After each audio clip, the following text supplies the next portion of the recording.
आत्मस्वभावान् वन्दे सिद्धिप्रसिद्ध्यै तदनुपमगुणप्रग्रहाकृष्टितुष्टः सिद्धिः स्वात्मोपलब्धिः प्रगुणगुणगणोच्छादिदोषापहारात् योग्योपादानयुक्त्या दृशद इह यथा हेमभावोपलब्धिः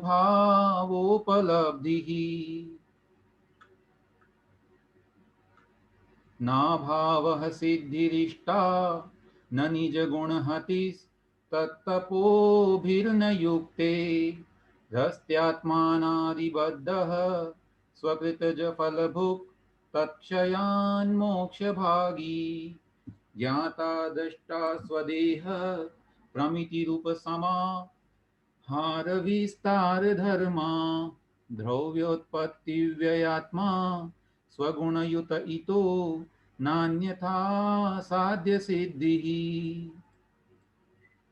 सत्वंतर्बाह्य हेतु प्रभव विमल सत् दर्शन ज्ञानचर्या संपद्येति प्रघात क्षतदुरिततया व्यंजिता चिन्त्य सारैः कैवल्य ज्ञान दृष्टि प्रवर सुख महा वीर्य सम्यक्त्वलब्धिर् ज्योतिर्वातायनादि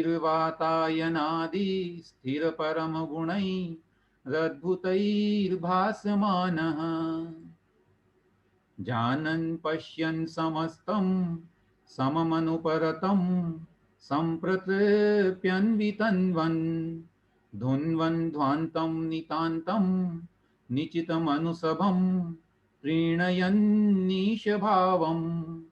कुर्वन् सर्वप्रजानामपरमभिभवन् ज्योतिरात्मानमात्मा आत्मन्येवात्मनासौ क्षणमुपजनयन् सत्स्वयंभुः प्रवृत्तः। बोलिए आचार्य पूज्यपाद महाराज की जय।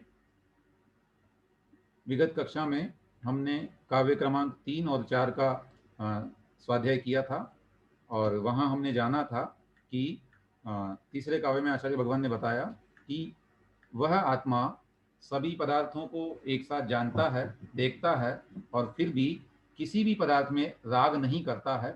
इस तरह से अत्यंत सुखी होता हुआ तथा लोक में व्याप्त घने अंधेरे को नष्ट करता हुआ और सभा में विद्यमान सभी जितने भी लोग हैं उन सबको प्रसन्न करते हुए तथा प्रजाओं जितनी प्रजाएं हैं उन प्रजाओं के ईश्वरत्व को प्राप्त करते हुए तथा अन्य सभी प्रकाशमान पदार्थों को अभिभवन यानी तिरस्कृत करते हुए स्वयं अपनी आत्मा को अपनी आत्मा के द्वारा अपनी आत्मा में ही प्राप्त करते हुए क्षण मात्र में ही प्राप्त करते हुए वह स्वयंभू सत स्वयंभू प्रवृत्त अर्थात सच्चे स्वयंभू के रूप में उपस्थित होते हैं, बन जाते हैं।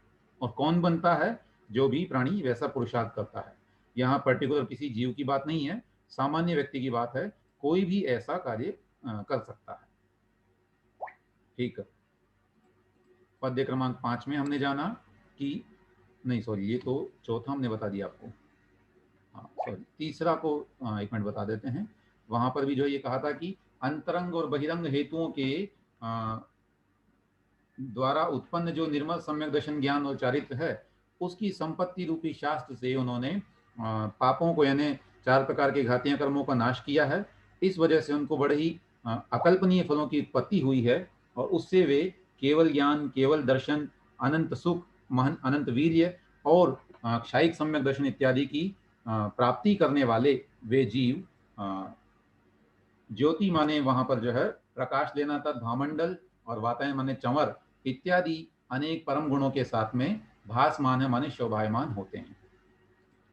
अस्तु, आज हम पाद्य क्रमांक 5 और 6 को यहाँ पर पढ़ने जा रहे हैं।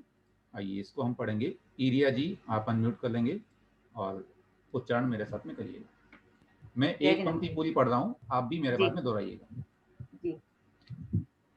छिंदन शेषान शेषान निगल बल कलीन तैरनंत स्वभावैः छिंदन शेषान शेषान निगल बल कलिंस्तैरनन्त स्वभावैः। यहाँ एक कमी रह गई थोड़ी, जी एक बार में हमें 7 अक्षर पढ़ने हैं, है ना, तो तीनों बार 7-7 ही पढ़ने हैं। दूसरे बार में अपने निगल बल 5 ही पढ़ के रह गए, इसलिए वो लाइट टूट अच्छा। गई। निगल निगल बल, बल कलीन निगल बल तैरनंत जी स्वभावैः। जी। छिन्दन शेषान् शेषान् निगल बल कलिंस्तैरनन्त स्वभावैः। ठीक, इसी तरह से ध्यान दीजिएगा ना कहाँ हम रुक रहे हैं, ऐसे ही आपको भी जी रुक के पढ़ना है। सूक्ष्मत्वाग्र्यावगाः गुरुलघुकगुणैः शायिकैः शोभमानः। सूक्ष्मत्वा सूक्ष्मत्वावाग्रवगाः गुरुलघुकगुणैः शायकैः शोभमानः। अन्यैश्चान्यव्यपोह प्रवणविषयसम्प्राप्तिलब्धिप्रभावैः। अन्यैश्चान्यव्यपहो प्रवण विषय संप्राप्ति लब्धि। मेरी यहाँ लाइन नहीं चूक गए, आई। कोई बात नहीं। जी हम एक एक जो इसका यति है वहीं तक पढ़ाते हैं। बोलिएगा, जी। अन्यैश्चान्यव्यपोह अन्यैश्चान्यव्यपोह प्रवणविषयसम् प्रवण विषय प्राप्तिलब्धिप्रभावैः। संप्राप्ति लब्धि प्रभावै।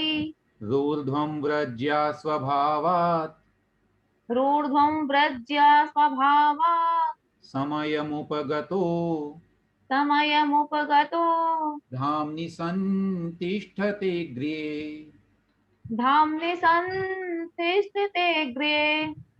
हाँ, ये 2 शब्द आए हैं यहाँ पर। एक तो जी सूक्ष्मत्वाग्र्या, है ना, जी ग्र्या, इसमें ग, जी। र और फिर य और फिर आखिरी मात्रा। वाग्प्रिया तो ग्र्या है वो थोड़ा सा बोलने ग्रया। में कई लोगों को कठिन हो सकता है।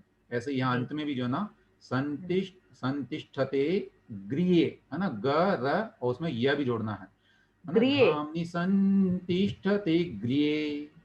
ते चलिए, गृहे। बिल्कुल। जी हाँ, सभी मेरे साथ बोलेंगे।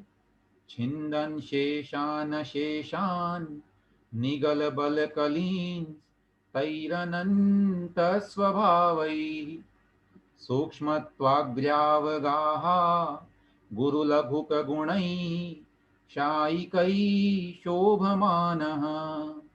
अन्यैश्चान्यव्यपोह प्रवणविषयसम्प्राप्तिलब्धिप्रभावैः। रूर्ध्वं व्रज्या स्वभावात् समयमुपगतो धाम्नि सन्तिष्ठते गृहे। आइए, छिन्दन शेषान अशेषान, संधि विच्छेद करेंगे तो शेषान और अशेषान, न में से अ उसमें निकलेगा। उसके उपरांत निगल बल कलीन तई ही, यहाँ पर जो है अनुस्वार जो है उसको न हुआ है, और इस न को अनुस्वार करने पर यहाँ पर एक प्रत्यय होता सुट, उस सुट का आगम होने से स बन जाता है। बाकी स का कोई रोल है नहीं है। अलग अलग करने पर कलीन प्लस तई ही, फिर अनंत स्वभावैहि, है ना। विसर्ग को र हो गया था क्योंकि विसर्ग से पहले अ से भिन्न कोई स्वर आ रहा है, इस तरह से, और बाद में भी स्वर है।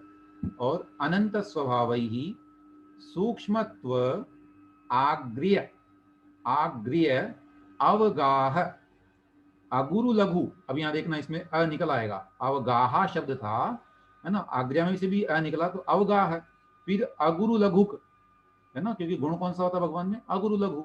तो अगुरु लघुक गुणैहि शायिकैहि शोभमानः। अन्यैहि च अन्य व्यपोह प्रवण विषय संप्राप्ति लब्धि प्रभावैहि। ये पूरा एक शब्द यहां से लेकर, अन्य से लेकर, अन्य व्यपोह प्रवण विषय संप्राप्ति लब्धि प्रभावैहि ऊर्ध्वं व्रज्या स्वभावात् समयम उपगतः, समयम उपगतः लिखा है, समयम उपगतः धाम्नि संतिष्ठते अग्र्ये, है ना, अग्र्ये, इस तरह से। ये हमने शब्दों को पहचाना कि यहाँ पर शब्द कौन कौन से हैं। अब एक एक शब्द का अर्थ हम जानते हैं। छिंदन अर्थात छिंद का मतलब होता है काटना, है ना, छेद करना। तो नष्ट करना इसका अर्थ है कि नष्ट करते हुए अर्थात उन बेड़ियों को तोड़ते हुए। शेषान माने शेष।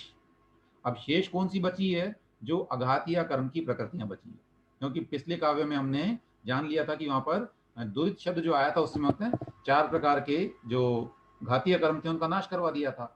अब यहाँ आचार्य आगे बता रहे हैं सिद्ध बनने की प्रोसेस में कि अशेषान, शेषान माने जो शेष बचे हुए हैं उनको अशेषान संपूर्ण रूप से, अब उसमें कुछ शेष नहीं बचेगा बाद में, तो शेष बची हुई 4 प्रकृतियों, 4 कर्मों की जो प्रकृतियां हैं उनको संपूर्ण रूप से, वो क्या है? निगल बल कलीन। निगल, निगल का मतलब एक प्रकार से बेड़ी होता है, निगड़ जिसको बोलते हैं। तो निगड़ माने बेड़ी है, उस बेड़ी के समान जो बल यानी बलशाली है, ऐसी कली, ऐसी कलियां हैं। वो कलियां किसकी है? कर्म की कलियां हैं, कर्म की प्रकृतियां हैं। उन कर्म प्रकृतियों को छिंदन अर्थात छेदते हुए, नष्ट करते हुए, तई ही अनंत स्वभाव ही, उन अनंत स्वभावों के साथ, है ना, अनंत स्वभाव। अब कौन कौन से अनंत स्वभाव आएंगे सो बता रहे हैं। क्षायिक ही, क्षायिक, है ना, क्षायिक गुणों के साथ में कौन कौन से हैं वो गुण? सूक्ष्मत्व अर्थात सूक्ष्मत्व गुण। आग्र्य, आग्र्य का मतलब यहां पर लेना चाहिए अपने को अव्यवादक। वो कैसे निकलेगा? अग्र का मतलब होता आगे जाना। अब भगवान आगे की ओर जाते हैं, ऊपर की ओर जाते हैं, तो कब जाते हैं? जब उनमें अव्याबाधत्व गुण प्रकट होता है। अगर अव्याबाधत्व नहीं होता तो वो किसी से बाधा को प्राप्त हो जाते। तो आगे जाने का मतलब यहाँ पर हमें अव्याबाधत्व को ग्रहण कर लेना चाहिए। फिर अवगाह अर्थात अवगाहनत्व, और अगुरु लघुक यानी अगुरु लघुत्व। इस प्रकार से गुण ही, इन गुणों से शोभमान, शोभायमान हो रहे हैं, जो है ना, शोभायमान होता हुआ। मान शब्द आ गया है, पहले बता चुके हैं, प्रत्यय शानच प्रत्यय है, क्रिया जारी है। तो उन गुणों के साथ में शोभायमान होते हुए, और अन्य ही, अन्य भी, केवल ये 4 ही गुण नहीं, अपितु अन्य भी अनेक सारे, अन्य व्यपोह अर्थात इतर कर्म की जो प्रकृतियां बसती है ना, अन्य माने इतर माने दूसरी, जो भी कर्म प्रकृतियां बसती है, उन सब कर्म प्रकृतियों के व्यपोह माने नाश से, व्यपोह का मतलब होता है उनको दूर करना, नाश कर देना। तो अन्य का नाश करने से प्रवण विषय संप्राप्ति लब्धि प्रभाव ही, प्रवण का मतलब है आत्मा, उस आत्मा के विषय में संप्राप्ति, जो प्राप्ति हो गई है, आत्मा के विषय की जो प्राप्ति हुई है, उस आत्मा की प्राप्ति के लब्धि प्रभाव ही, उन लब्धियों के जो प्रभाव हुए हैं, उनमें जो अनेक शक्तियां उत्पन्न हुई है, उन सभी शक्तियों से, वो दो इत्यादि शक्तियां उनमें आ गई है, उन सभी 64 प्रकार की रिद्धियां इत्यादि प्रकट हो चुकी होती है उनमें, उन सभी रिद्धियों के माध्यम से ऊर्ध्वम व्रज्या स्वभावात, और क्यों एको निमित्त दिया, ऊपर की ओर, ऊर्ध्वन माने ऊपर आना, है ना, तो ऊर्ध्व का मतलब होता है ऊपर, और व्रज्या स्वभावात, व्रज्या बोलते हैं गमन करना, और स्वभाव माने स्वभाव है। तो ऊपर की ओर गमन करने का स्वभाव होने से, ये आपने तत्वा सूत्र के 10वें अध्याय में पढ़ा भी होगा, वहां पर आया है आत्मा ऊपर ही क्यों जाता है मोक्ष में जो है, तो वहां उत्तर दिया उन्होंने कि ऊर्ध्वगमन स्वभाव होने के कारण। तो यही यहाँ पर कह रहे हैं कि ऊर्ध्वम व्रज्या स्वभावात, ऊर्ध्वगमन स्वभावी होने से, समयम उपगतः, समय मात्र में, समय बोलते हैं काल की सबसे छोटी इकाई को समय कहा जाता है ना। वर्तमान में घड़ी, घंटा, मिनट, सेकंड्स, नैनो सेकंड्स इत्यादि चलते हैं, लेकिन जैन आगम के अनुसार काल गणना जो की गई है, उसमें सबसे छोटी जो यूनिट है, जो इकाई है, उसको कहा गया है समय, है ना। एक समय काल की सबसे छोटी इकाई होती है, और उसको मापन कैसे होते हैं? जितने टाइम में एक अणु अपने प्रदेश से दूसरे प्रदेश में जाए, उतने काल को बोलते हैं एक समय। अथवा और भी उपमा देना चाहें तो, जितने टाइम में कोई आत्मा यहाँ से मोक्ष चली जाती है, उसको भी बोलते हैं एक समय। ठीक है, तो ये समयम उपगत है, अर्थात एक समय के अंतर्गत, धामनी अर्थात धाम में, किस धाम में? अग्रिय धामनी अर्थात अग्र धाम में, माने लोक के अग्र भाग में, सबसे ऊपर की ओर जाकर के, संतिष्ठते, तिष्ठ जाता है, ठहर जाता है, वहां पर विराजमान हो जाता है। ये पूरे सिद्ध भगवान बनने की प्रक्रिया है। जो आचार्य भगवान ने संकल्प किया था कि मैं सिद्धों को प्रणाम करता हूँ। फिर प्रश्न आया था तो उन्होंने बताया कि सिद्धि किसे कहते हैं, मुझे ऐसी सिद्धि अपेक्षित है। तब उदाहरण दिया कि वो सिद्ध कैसे कैसे प्राप्त होती है, तो उसका पूरा पूरा उपाय यहाँ पर आचार्य भगवान ने हमें बताया है कि इस तरीके से कोई व्यक्ति सिद्धि को प्राप्त कर सकता है, यही मोक्ष का मार्ग है। अन्य प्रकार से कोई मोक्ष का मार्ग हमें अभीष्ट नहीं है, वे सब उन्मार्ग हैं।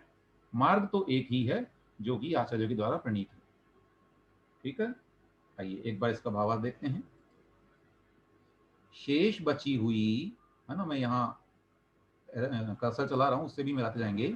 शेष बची हुई संपूर्ण, अशेषण माने सारी, निगल बल कलीन, है ना, बलशाली कर्म प्रकृतियों को नष्ट करते हुए और उन अनंत स्वभावों के साथ शायिक, सूक्ष्मत्व, अव्याबाधत्व, अवगाहनत्व और अगुरु लघुत्व इत्यादि गुणों से शोभायमान होता हुआ, और च माने और, अन्य ही दूसरे भी अन्य व्यपोह, अन्य कर्मों के नाश के कारण अपनी आत्मा के विषय में संप्राप्ति अर्थात लब्धि प्राप्त हुई है जिनको लब्धियां, उन लब्धियों के प्रभाव से ऊर्ध्वम व्रज्या स्वभावात अर्थात ऊपर की ओर गमन वाला स्वभाव होने के कारण एक समय में ही लोक के अग्रभाग में जाकर विराजमान हो जाते हैं। ऐसे वे सिद्ध हैं जिन्हें हमारा प्रणाम है और हम उनकी भक्ति कर रहे हैं। अब देखिए, भक्ति के अंतर्गत भी जो है उनका वर्णन है, तो ये भी एक प्रकार से उनकी भक्ति ही है, क्योंकि उनके जो अंतरंग के गुण हैं उनकी विशेषताएं यहाँ पर बताई जा रही है ना। भक्ति कहते किसे हैं, पूज्येषु गुणानुराग है भक्ति ही। जो पूज्य पुरुष हैं उनके गुणों में अनुराग होना, इसी का नाम तो भक्ति है। और आचार्य भगवान उन्हीं गुणों के बारे में यहाँ पर हमें बता रहे हैं, अतः ये बहुत बड़ी अपने आप में भक्ति है। चलिए, ये हुआ हमारा 5वां काव्य। एक काव्य और पढ़ते हैं। पारस जैन जी, आप कुछ कहना चाह रहे हैं तो बोल दीजिए। महोदय, अग्रिय जो बना है सप्तमी में बना, इस कैसे बनेगा?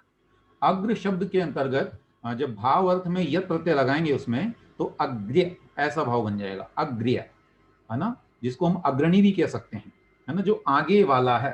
तो अग्र होने का भाव ही अग्र्य कहलाता है, तो अग्रपना है जिसमें, ऐसे। तो अग्रीय धामनी, जो सबसे आगे रहने वाला धाम है, उसमें कहलाएंगे, ऐसे करके, है ना। यहाँ अग्रीय शब्द बना है भाव अर्थ में।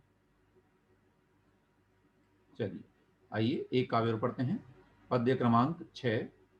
उच्चारण करने के लिए बहुत परिचित नाम ही सब। अरिहंत जी, आप कर लीजिए उच्चारण, अनम्यूट कर लें आप।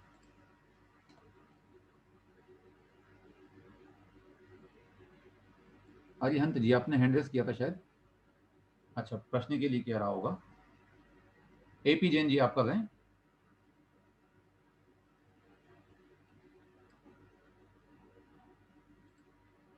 अस्तु, हाँ, राजेश जी आप कीजिए प्लीज। ठीक जी। अन्याकाराप्ति हेतुर, अन्याकाराप्ति हेतुर न च भवति परो, न च भवति परो, येन तेनाल्पहीनः, येन तेनाल्पहीनः, प्रागात्मोपात्त देह, प्रागात्मोपात्त देह, प्रतिकृति रुचिरा, प्रतिकृति रुचिरा, कार एव ह्यमूर्तः, कार एव्यमूर्तः, कार एव ह्यमूर्तः। कार एव्यमूर्तः। आप वह को मिस कर रहे हैं इसमें, एव भी बोलना है, वह भी बोलना है, और फिर हया, ऐसा हयमूर्त है, आधा है और यह लिखा हुआ। ये चलिए, हयमूर्त, कार एव हयमूर्त, श्रोतृष्णा श्वास कास, शूतृष्णा श्वास कास, ज्वर मरण जरा, ज्वर मरण जरा, निष्ठ योग प्रमोह, निष्ठ योग प्रमोह, व्यापत्याद्युग्र दुःख, व्यापत्यादुग्र दुःख, प्रभव भव हतेः प्रभव वहतेः कोस्य सौख्यस्य माता। कोस्य सौख्यस्य माता। चलिए हम सभी पढ़ते हैं एक साथ। अन्याकाराप्ति हेतुर न च भवति परो येन तेनाल्पहीनः प्रागात्मोपात्त देह प्रतिकृतिरुचिरा कार एव ह्यमूर्तः क्षुत्तृष्णा श्वास कास ज्वर मरण जरा निष्ठयोग प्रमोह व्यापत्याद्युग्र दुःख प्रभव भव हतेः कोस्य सौख्यस्य माता। अन्य आकार आपति हेतुः। अन्य आकार आपति हेतुः, इसमें अन्य आकार आपति हेतुः ये पूरा एक शब्द है और इसमें समास होकर के संधि गर्भित भी थी, अतः संधि अलग थी। न च भवति परः येन तेन अल्पहीनः। येन तेन अल्पहीनः दीर्घ संधि हो गई थी यहाँ पर, तेनाल्पहीनः। प्राक आत्म उपात्त देह है ना, प्रागात्म है तो प्राक आत्म उपात्त देह प्रतिकृति रुचिर आकारः। रुचिराकारः रुचिर आकारः एव ही अमूर्तः। ही अमूर्तः में से ही और अमूर्तः नियम पहले बता चुके हैं कि स्वर अंतिम ई हो और उसके बाद में अन्य कोई स्वर आ जाए ई को छोड़ करके। अगर ई आ जाएगा तो बड़ी ई बन जाएगी, लेकिन दूसरा स्वर आएगा तो ई को य हो जाता है, जैसा कि यहाँ हो गया है, और फिर ये बन गया हयमूर्तः। क्षुत तृष्णा श्वास कास ज्वर मरण जरा अनिष्ट अनिष्ट योग प्रमोह व्यापत्ति आदि। यहाँ पर भी जो है वही संधि होगी जो हेमूर्त में हुई थी। व्यापत्ति आदि उग्र दुख प्रभव भव हतेः कह अस्य सौख्यस्य माता। ये हुआ इसका संधि विच्छेद, है ना। अलग अलग शब्द हमने कर दिए हैं और एक भाव अभी आ रहा है, थोड़ा सा कह देना चाहूंगा। आचार्य महाराज की जो रचना है इसको पढ़कर के अगर केवल संस्कृत को पढ़ा जाए तो एक बार की तो लगेगा कि इस जन्म में तो शायद इसका अर्थ हम नहीं जान पाएंगे, लेकिन अगर पुरुषार्थ करके और जो हमारे अन्य अन्य ग्रंथकार अथवा विद्वानों ने इसका टीका लिखी है उसके आधार पर पढ़ करके और जब पढ़ते हैं इसका अर्थ जानते हैं तो आनंद भी इतना अच्छा आता है कि क्या कहें। और फिर लगता है कि ये कोई कठिन नहीं है, बहुत आसान है। क्या कह रहे हैं आचार्य यहाँ पर, एक एक शब्द को हम देखते हैं। अन्य आकार आपति हेतु न। येन माने क्योंकि। अब जो वो भगवान, अब आगे की बात कर रहे हैं, अभी ना सिद्ध बन गए हैं, पहले वाले काव्य में बता दिए।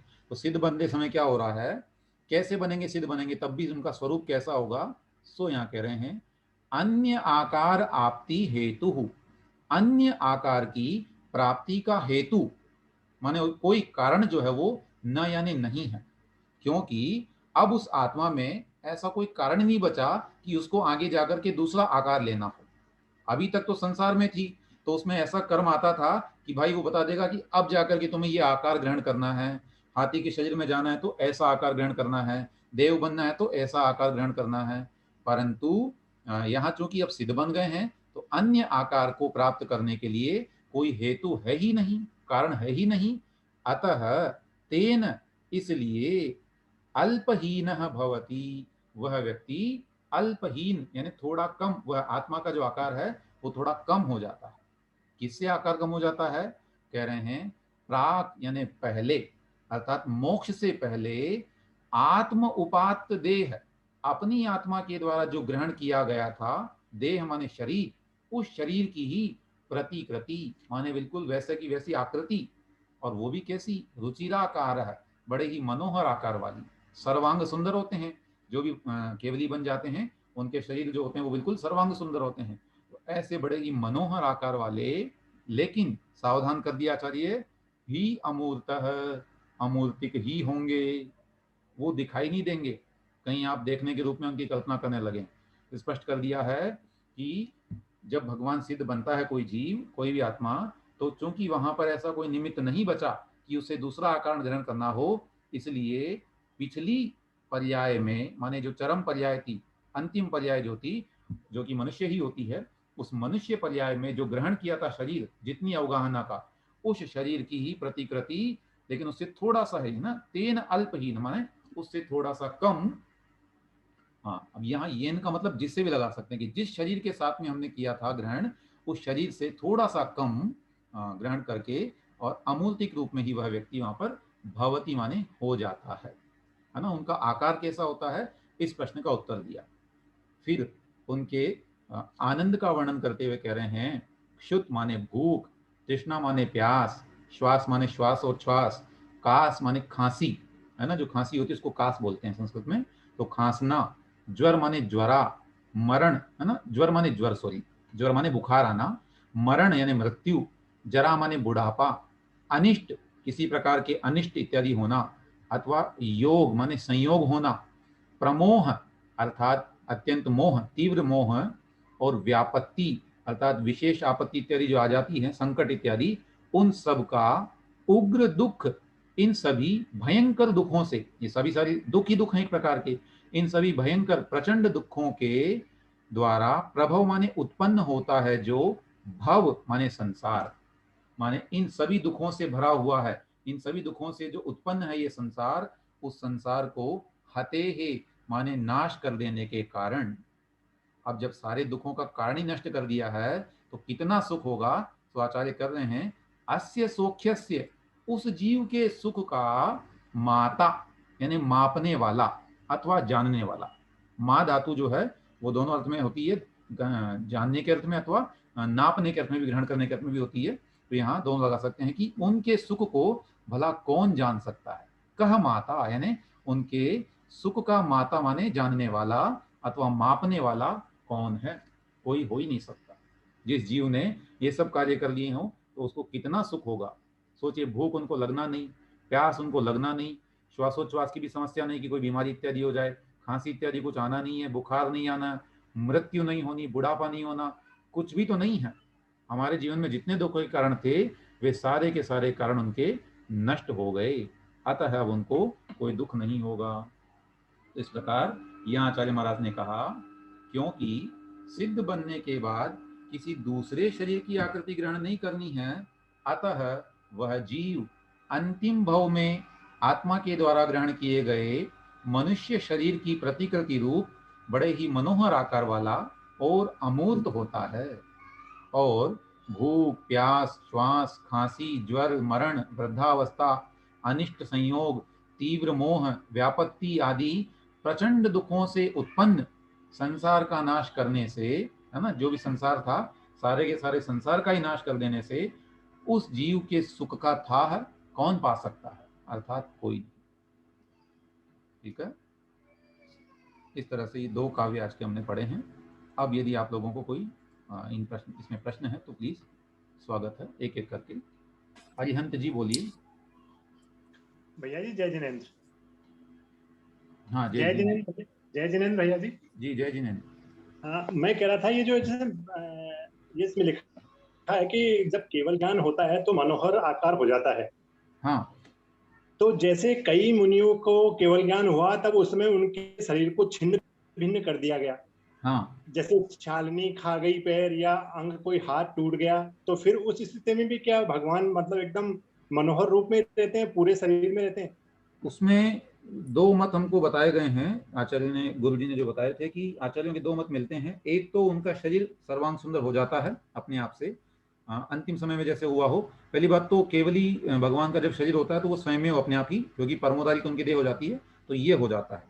और एक मत कदाचित ऐसा मिलता है कि उनके आत्म प्रदेश तो जो सही शरीर था उनका, उसी के आधार पर होता है। उपसर्ग केवली की आप बात कर रहे हैं कि किसी को उपसर्ग हुआ हो और उनके अंग छिन्न भिन्न कर दिए गए हों, किसी देव ने उन पर उपसर्ग किया हो इत्यादि से, तो उस अवस्था में जो है ऐसा नहीं कि अगर हाथ नहीं है तो एक हाथ उनका गायब रहेगा, नहीं, मानवाकृति ही उनकी होगी, पुरुषाकार ही उनका ग्रहण किया जाएगा। अच्छा, दूसरा जो ये 5वें श्लोक में हाँ। अन्य कर्मों का और नाश करते हैं, जबकि अपने कर्मों के भेद जो बताए हैं, 2 घातिया अघातिया, 8 प्रकृति, उनके 148 भेद, उसके भी अनंत भेद।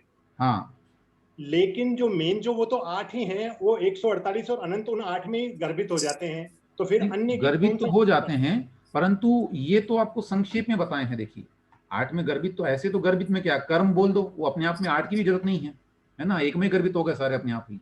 परंतु यहाँ आचार्य ने समझाने के लिए कि और भी जितने भी उनके अवान्तर भेद हैं, क्योंकि सब में समान तो नहीं होते हैं कर्म इत्यादि, है ना, तो सबके समान नहीं होने से जितने भी शेष बचे हुए हैं वो सारी अवस्थाएं अथवा कर्मों के अलावा जो कुछ भी उनके अंदर बचा हुआ है ना, कारमान शरीर तो है ही, उसके अलावा जो ये नवकर्म शरीर, जो शरीर है इत्यादि, अथवा जो कुछ भी उनके समक्ष उपस्थित है, उन सब का नाश हो जाता है। ये उसमें ग्रहण कर लेंगे। द्रव्य कर्म, भाव कर्म, नवकर्म सब उनके जो है उस समय नष्ट हो जाते हैं। 8 के अलावा ये भी ग्रहण कर लेंगे ना, 8 में तो द्रव्य कर्म आएंगे केवल। ठीक है, सौरभ जी कुछ कह रहे हैं, बोलिए।